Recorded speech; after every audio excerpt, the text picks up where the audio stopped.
साथियों नमस्कार। आज हम कर रहे हैं तीसरे नंबर का अलंकार और इस अलंकार को आगे मैंने किस तरीके से इस अलंकार को बना सकते हैं, किस तरीके से इस अलंकार को समझकर बाद में आपको इसको हारमोनियम पर करना है, तो आप आगे तक वीडियो देखें, वहां मैंने इसका निर्माण करना बताया है। कैसा है ये अलंकार? सारे सागा रे गा रे मा गा मा गा पा मा पा मा धा पा धा पानी धानी धा सा सा नी सा धा नी धा नी पा धा पा धा मा पा गा मा रे गा सा। ये है, आप सा से रे तक जा रहे हैं और फिर से सा से लेके गा तक जा रहे हैं, यानी 1 से 2 तक और फिर 1 से 3 तक। फिर इस स्वर को आप एक बनाएंगे तो 1 से 2 तक और 1 से 3 तक। फिर इस स्वर को आप एक बनाएंगे तो 1 से 2 तक और 1 से 3 तक। इसी पैटर्न पे ये चलेगा, लौटते समय भी यही रहेगा। वो ये 1 से 2 तक और 1 से 3 तक, सा नी सा धा, इस तरीके से। तो देखें किस तरीके से ये बजेगा। सारे सागा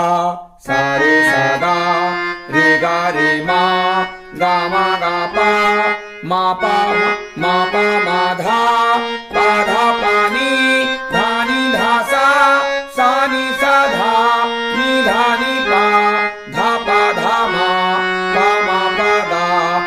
गा मा रे गा सा। अब इस स्वर का अलंकार है, उसको हम इसके साथ कनेक्ट कर देंगे। सारे सागा और 4 स्वर वाला अलंकार इसके साथ कनेक्ट करेंगे। सारे सागा सारे गा मा रे मा पा गा मा पा धा मा पा धा नी धा पानी पा धा नी सा नी सा धा पानी धानी पानी धा पा मा धा मा गा मा रे सा। 4 स्वर वाला अलंकार हमने इसके साथ कनेक्ट कर दिया। अब 5 स्वर वाला अलंकार हम इसके साथ कनेक्ट कर देंगे। 5 स्वर कैसे थे हमारे? सारे गामा पा। पहले अलंकार लगाएं इसको। सारे सागा सारे गामा पा रे गा मा पा धा गा पा धा नी मा पा धा नी सा। तो फिर इसका अवरोह शुरू हो जाएगा। सा नी सा धा पा मा नी धा पा मा गा धा पा मा गा रे मा पा मा गा रे सा। अब हम 6 स्वर वाला अलंकार इसके साथ कनेक्ट कर देंगे। सारे सागा सारे गा मा पा धा रे मा पा धा नी गा पा धा नी सा नी सा धा पा मा गा नी धा पा मा गा रे धा पा मा गा रे सा। अब 7 स्वर वाला अलंकार हम इसके साथ कनेक्ट कर देते हैं।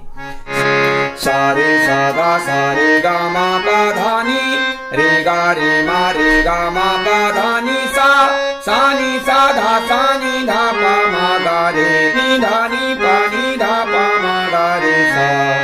सारे सागा सारे गा मा पा धा नी सा नी सा धा पा मा गा रे सा। तो हम इसको ताल में भी करेंगे, लेकिन पहले इसको आप बजा कर अच्छी तरह समझ लीजिए। आगे मैंने इसका निर्माण बताया है, आप उसको देख लीजिए। हम हारमोनियम सीख रहे हैं और हारमोनियम सीखने के लिए जरूरी होते हैं पलटे, या जिनको हम अलंकार भी कहते हैं। उन स्वर तो हमारे साथ ही हैं, सा रे ग मा पा धा नी और ये तार सप्तक का सा। ये 7 स्वर जो हैं, इन्हीं 7 स्वरों में ही पूरा संसार समाया हुआ है। इन्हीं के जो स्थान है उनको समझने के लिए हमको अलंकार करने पड़ते हैं। अगर मैं इसको 1 नंबर नाम दे दूं, इसको 2, इसको 3, इसको 4, इसको 5, इसको 6 और इसको 7, ये 7 स्वर में ही पूरा संगीत समाया हुआ है। तो आज हम तीसरे नंबर का पलटा या अलंकार बनाने की टेक्निक सीख रहे हैं। आप इसको ध्यान से समझिए। इनको हम ऐसा भी कह सकते हैं, SRGMPDN, इस तरीके से भी नाम आप इनको दे सकते हैं। देखिए, ये जो मैं पलटा बता रहा हूं वो किस तरीके से बनेगा। जैसे ही मैं एक पलटा लिखूंगा, आपको आगे के सारे पलटे समझ में आ जाना चाहिए। जैसे मैंने लिखा सारे सागा, ये पलटा मैंने लिखा है। आप इसको ध्यान से देखिए। सा 1 है, रे 2 है, 1 2, फिर से सा आ गया यानी 1 और 3, सा रे सागा यानी 1 2 1 3।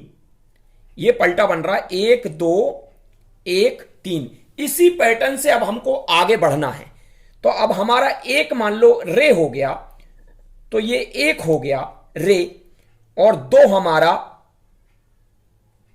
गा हो जाएगा, तो ये हो जाएगा रे गा, और फिर से 1 को हम रिपीट करेंगे तो रे, और 3 हमारा रहेगा मा, रे गा रे मा। आप समझ गए होंगे, क्योंकि ये हमने इसको 1 बना दिया था, तो ये 2 हो जाएगा, ये 3 हो जाएगा, तो 1 2 1 3 के पैटर्न पे चला गया ये फिर से। अगर आगे हम देखेंगे तो अब गा को हम 1 बना देंगे तो 2 हमारा मा रहेगा, गा मा, और फिर से गा फर्स्ट स्वर लेना है, गा मा गा पा। आप समझ गए होंगे, 1 2 1 3 के पैटर्न में चल रहे हैं। अब पहला स्वर अगर हमारा मा हो गया तो ये मा पा मा धा, मा पा मा धा, इस तरीके से ये आगे बढ़ता रहेगा। मापा माधा धानी धानी धासा, ये तार सप्तक का सा, धानी धासा, और यहां जाके ये पलटा समाप्त हो जाएगा। अगर इसका मैं अवरोह करूंगा तो देखिए कैसे होगा। उल्टा लौट रहे हैं हम, सानी साधा, ये इसका आरोह हो गया। आरोह माने होता है स्वरों के बढ़ते हुए क्रम में, और अवरोह माने होता है स्वरों से नीचे की ओर उतरना। तो इसको कैसे बनाएंगे, अब देखिए। अब सा नी यानी इस स्वर तक आना है पहले, फिर से यहीं से रिपीट करके दूसरे स्वर तक, यानी इसको लौटाएंगे तो ये देखिए वही 1 2 1 3, या सानी और साधा, और नी से नीधा नीपा। हर अलंकार की एक टेक्निक होती है, आप उसको समझकर ही करेंगे तो आप कभी भी अलंकार को भूलेंगे नहीं, और आप स्वयं अलंकार निर्माण कर पाएंगे। स्वयं को अलंकार निर्माण करना है तो आप टेक्निक समझ लीजिए, क्योंकि सब पैटर्न से बने होते हैं। नीधा नीपा और धापा धामा, धापा धामा से पामा पागा, पामा पागा, पामा पागा। अब मां से शुरुआत करेंगे तो मागा मारे, मागा मारे, और गा से शुरुआत करेंगे तो गारे गा सा, और हमारा अवरोह कंप्लीट हो गया। अब इस अलंकार के साथ में हम फर्स्ट वाला अलंकार जो हमारा था वो जोड़ देंगे। ये आप सीख चुके हैं, सारे सागा। इसके साथ 4 स्वर वाला अलंकार जोड़ेंगे तो सारे सागा सारे गामा, रेगा रेमा रेगा मापा, गामा गापा गामा पाधा, मापा माधा मापा धानी, पाधा पानी पाधा नीसा, सानी साधा सानी धापा, नीधा नीपा नीधा पामा, धापा धामा धापा मागा, पामा पागा पामा गारे, मागा मारे मागा रेसा। इनको आपको याद भी करना है अच्छे से, और इनको बनाने की टेक्निक मैं पहले ही बता चुका हूं। ये पहला वाला अलंकार इसके साथ हमने कनेक्ट कर दिया है। सारे सागा सारे गामा पा, 5 स्वर वाला अलंकार इसके साथ जोड़ रहे हैं। रेगा रेमा रेगा मापा धा, गामा गापा गामा पाधा नी, मापा माधा मापा धानी सा, सानी साधा सानी धापा मा, नीधा नीपा नीधा पामा गा, धापा धामा, धापा मागा रे, पामा पागा, पामा गा रे सा। अब इसके साथ 6 स्वर वाला अलंकार जोड़ देते हैं। सारे सागा, सारे गामा पाधा, रेगा रेमा, रेगा मा पाधा नी, गामा गापा, गामा पाधा नी सा। अवरोह सानी साधा, सानी धापा मागा, नीधा नीपा, नीधा पामा गा रे, धापा धामा, धापा मागा रे सा। सारे सागा। अब इसके साथ 7 स्वर वाला अलंकार जोड़ देते हैं। सारे सागा, सारे गामा पाधा नी, रेगा रेमा, रेगा मापा धानी सा। सानी साधा, अवरोह कर रहे हैं। सानी साधा, सानी धापा मागा रे, नीधा नीपा, नीधा पामा गा रे सा। अब आखिरी अलंकार जो पूरा कंप्लीट रहता है उसको हम इसके साथ जोड़ देते हैं। सारे सागा, सारे गामा पाधा नीसा, सानी साधा, सानी धापा मागा रेसा। तो आप इसको बहुत अच्छे से समझ लीजिए कि इस अलंकार को हमने कैसे आगे बढ़ाया है। इसको हमको हारमोनियम पर बजाना भी है। पहले आप इसको अच्छी तरह कंठस्थ याद कर लीजिए, फिर उसके बाद हारमोनियम पर इसकी प्रैक्टिस कीजिए।